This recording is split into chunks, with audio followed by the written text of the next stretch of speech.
Guys, welcome to வா beauty channel. தொடர்ந்து நம்ம கரூரோடைய டெய்லி அப்டேட்ஸ் என்னன்னு பார்த்துட்டு வரோம். ஸோ வாங்க இன்னைக்கு என்ன அப்டேட்னு சொல்லி பார்க்கலாம். நேத்து உச்சநீதிமன்றத்துல இருந்து நிறைய திருப்பங்கள் கரூர் கேஸுக்கு உண்டாச்சு. போலீஸ் கிட்ட இருந்து கேஸ சிபிஐக்கு மாற்றினது, இந்த மாதிரி நிறைய திருப்பங்கள் இந்த கேஸ்ல ஏற்பட்டுச்சு. இன்னைக்கு என்ன அப்டேட்னு சொல்லி பார்த்தீங்கன்னா, இன்னைக்கு சட்டப்பேரவை நடந்திருக்கு. ஸோ அதுல இந்த கரூருடைய கேஸ பத்தி பேசும்போது, அதிமுகவும், திமுகவும், அதாவது முதலமைச்சர் ஸ்டாலினும், எடப்பாடி பழனிசாமி அவர்களும் மாத்தி மாத்தி பதிலுக்கு பதில் கேள்விகள எழுப்பியிருக்காங்க. அது என்னென்னன்னு சொல்லி நம்ம லைனா பார்க்கலாம்.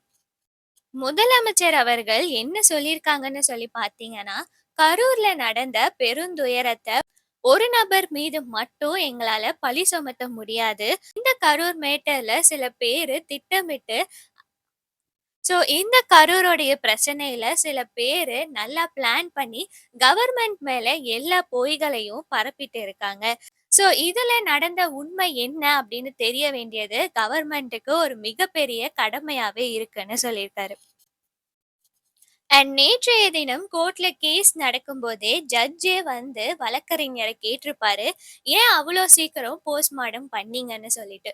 ஓகே, எப்படி அவ்வளோ டாக்டர்ஸ் வந்தாங்கன்னு கேட்டதுக்கு, வேற ஒரு மாநாட்டுக்கு வந்த டாக்டர்ஸை வரவழைச்சு நாங்க இந்த போஸ்ட்மார்ட்டம்லாம் பண்ணோம்னு சொல்லியிருக்காங்க. அப்போ ஜட்ஜு ஒரு கேள்வியை எழுப்பியிருக்காரு. அதுவே சின்ன ஹாஸ்பிட்டல். அப்போ போஸ்ட்மார்டம் பண்றதுக்கான மொத்தம் எத்தனை டேபிள்ஸ் அங்க இருந்துச்சு அப்படின்னு கேட்டதுக்கு கொஞ்சம் மழுப்பியிருக்காங்க. ஆனா ஆக்சுவலி அங்க இருந்த டேபிள் பார்த்தீங்கன்னா 3 டேபிள் இருந்திருக்கு. நடைமுறைப்படி பார்க்கும்பொழுது ஒரு பாடிய போஸ்ட்மார்டம் பண்ணவே 2 ஹார்ஸ் ஆகும். ஆனா இவங்க அன்னைக்கு விடிய காலையில ஆகுறதுக்கு முன்னாடியே 39 பாடியையும் போஸ்ட்மார்டம் பண்ணியிருக்காங்க. வெறும் 3 பெஞ்ச வச்சு. இது எப்படின்னு சொல்லி சந்தேகம் எழும்புச்சு. இதே கேள்விய சட்டப்பேரவையில இபிஎஸ் எழுப்பியிருக்காரு. சரி, அப்படியே இவங்க டாக்டர்ஸ கூப்ட்டு பண்ணியிருந்தாலும், அத பண்றதுக்காக டேபிள்ஸ் எங்க இருந்து வந்துச்சுன்னு சொல்லி ஒரு கேள்வி எழுப்பியிருக்காரு. எவ்வளவோ பிளான் பண்ணி ஒரு சின்ன டேபிள் பிரச்சனையில மாட்டிக்கிட்டாங்கன்னே சொல்லலாம். இந்த மேஜை பிரச்சனைக்கு இன்னும் சரியான பதில் கவர்மெண்ட் சைட்ல இருந்து வரலன்னே சொல்லலாம்.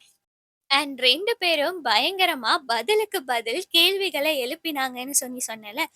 அதுல இம்பார்ட்டன்ட்டான பாயிண்ட் என்னன்னு சொல்லி பார்த்தீங்கன்னா, எடப்பாடி பழனிசாமி அவர்கள பார்த்து முதல்வர் என்ன கேள்வி கேட்டிருக்காருன்னு சொல்லி பார்த்தீங்கன்னா, தூத்துக்குடியில நடந்த துப்பாக்கி சூடப்போ பாதிக்கப்பட்டவர்கள நேர்ல போய் பார்த்தீங்களா? அப்படின்ற கேள்விய எழுப்பியிருக்காரு. அதுக்கு எடப்பாடி பழனிசாமி எதிர்கேள்வி என்ன கேட்டிருக்காருன்னு சொல்லி பார்த்தீங்கன்னா, கரூருக்கு போன முதலமைச்சர் கள்ளக்குறிச்சியில விஷ சாராயம் குடிச்சு உயிரிழந்த குடும்பத்த ஏன் சந்திக்கலன்னு சொல்லி கேட்டிருக்காரு. இந்த கேள்விக்கு முதலமைச்சர் என்ன பதில் கொடுத்திருக்காங்கன்னு சொல்லி பார்த்தீங்கன்னா, அந்த கள்ளக்குறிச்சி சமயத்துல அமைச்சர்கள் நேர்ல சென்று அவங்கள சந்திச்சாங்கன்னு சொல்லி சொல்லியிருக்காங்க. கள்ளக்குறிச்சியோட விஷயத்தையும், கரூரையும் நம்ம ஒண்ணா பார்க்கக்கூடாது. ஏன்னா, கள்ளக்குறிச்சியில உயிரிழந்தவங்க பார்த்தீங்கன்னா, சாராயம் குடிச்சு உயிரிழந்தாங்க. ஆனா, கரூர்ல உயிரிழந்த மக்கள் பார்த்தீங்கன்னா, அப்படி இல்ல. ரொம்பவே அப்பாவியான மக்கள் மிதிப்பட்டு இறந்திருக்கிறாங்க. அப்படின்னு சொல்லி பதில கொடுத்திருக்காரு. அதனால தான் இந்த கரூரோட விஷயத்த நான் கேள்விப்பட்டதும், என்னால வீட்ல இருக்கவே முடியல. ரொம்பவே மனசு நொறுங்கி போயிட்டேன். அதனால தான் சம்பவம் நடந்த உடனே போயி கரூருடைய மக்கள சந்திச்சேன். எல்லா அமைச்சர்களும் ஹெல்ப் பண்ணாங்கன்னு சொல்லியிருக்காரு. அப்பயும் நம்ம பழனிசாமி விடலையே. அடுத்த கேள்வி என்னன்னு சொல்லி பார்த்தீங்கன்னா, ஒரு நபர் ஆணையம் விசாரிச்சுட்டு இருக்கும்போது, எதுக்காக உங்க அதிகாரிகள், அமைச்சர்கள்லாம் மீடியால பேட்டி கொடுக்கணும்? அதுவும் வீடியோ கிளிப்லாம் காமிச்சு எதுக்காக பேட்டி கொடுக்கணும்னு சொல்லி கேட்டிருக்காரு. அதுக்கு எதிர் பதிலா முதலமைச்சர் அவர்கள் என்ன சொல்லியிருக்காங்கன்னு பார்த்தீங்கன்னா, தூத்துக்குடி துப்பாக்கி சூட்ல நீங்க மீடியா கிட்ட பேசவே இல்லையா? அதே மாரி தான் எங்க அமைச்சர்களும் பேசினாங்க. அது மட்டும் இல்லாம இந்த கரூர் விஷயத்துல நெறைய பொய்யான புகார்கள் சோசியல் மீடியால வைரல் ஆச்சு. அந்த காரணத்துக்காக மட்டும் தான் அமைச்சர்கள், அதிகாரிகள் பேட்டிய குடுத்து மக்களுக்கு விளக்கியிருக்காங்கன்னு சொல்லியிருக்காரு.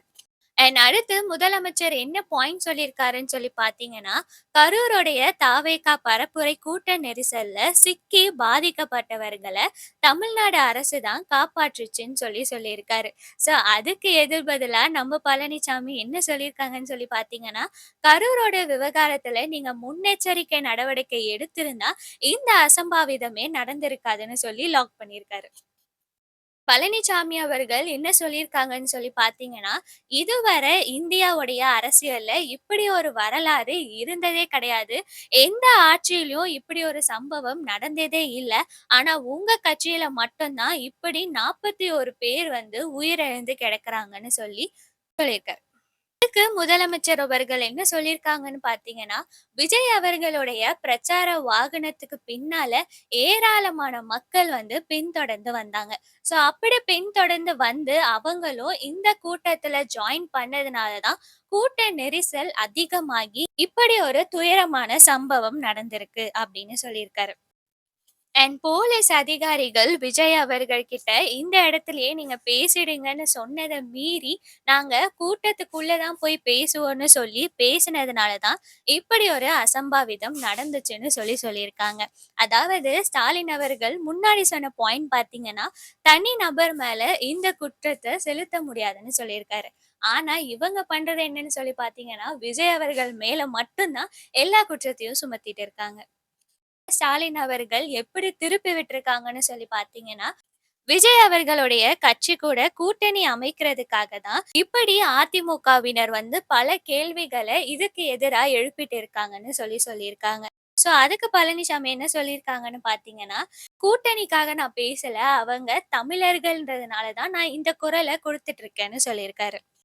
அண்ட் லாஸ்ட்டா ஸ்டாலின் அவர்கள் என்ன போடு போட்டிருக்காங்கன்னு சொல்லி பார்த்தீங்கன்னா, கரூர் சிபிஐ விசாரணைக்கு மாற்றப்பட்டது. இந்த குழுவுல தமிழ்நாடை சேர்ந்த ஐபிஎஸ் யாருமே இருக்கக்கூடாதுன்னு சொல்லி உத்தரவிட்டிருக்காங்க. ஸோ இதுக்கு நாங்க சட்ட ஆலோசனை செய்து கண்டிப்பா உச்சநீதிமன்றத்துக்கு இத அணுகுவோம்னு சொல்லியிருக்காங்க. இவங்க மேல எந்த ஒரு தப்பும் இல்லன்னா, எந்த குழு எப்படி விசாரிச்சா இவங்களுக்கு என்ன, உண்மை மட்டும் வெளிய வரட்டும் அப்படின்னு சொல்லியிருக்கலாம். ஆனா இவங்க கண்டிப்பா தமிழ்நாடு போலீஸ் வேணும் அப்படின்னு சொல்றதே ஒரு சந்தேகத்த தூண்டுற மாரி தான் இருக்கு. அண்ட் இன்னொரு ஒரு இம்பார்ட்டன்ட்டான அப்டேட் தாவேகா சைட்ல இருந்து வந்திருக்கு. அது என்னன்னு சொல்லி பார்த்தீங்கன்னா, கரூர்ல உயிரிழந்த 41 பேருக்கும் நினைவேந்தல் கூட்டம் நடத்தணும்னு சொல்லி தாவேகா முடிவு பண்ணியிருக்கதா நியூஸ் வந்திருக்கு. இந்த நினைவேந்தல் கூட்டம் வந்து தீபாவளிக்கு முன்னாடியே நம்ம பண்ணி முடிக்கணும்னு சொல்லி தாவேகா டிஸ்கஷன் பண்ணிட்டு இருக்கதா நியூஸ் வந்துச்சு. விஜய் வந்து கரூருக்கு போறதா சில நியூஸ் எல்லாமே வந்துட்டு இருக்கு. விஜய் கரூருக்கு போகும்போது இந்த நினைவேந்தல் கூட்டமும் நடக்கும்னு எதிர்பார்க்கப்படுது. விஜய் அவர்கள் கரூர் மாவட்டத்துக்கு இந்த வாரத்துல போவாங்களா மாட்டாங்களா? நீங்க என்ன நினைக்கிறீங்கன்னு சொல்லி கமெண்ட் செக்ஷன்ல சொல்லுங்க. அண்ட் இந்த வீடியோ உங்களுக்கு பிடிச்சிருந்தா மறக்காம லைக் பண்ணிட்டு நம்ம ஓ பியூட்டி சேனலுக்கு சப்ஸ்கிரைப் பண்ணிக்கோங்க. தேங்க்ஸ் ஃபார் வாட்சிங்.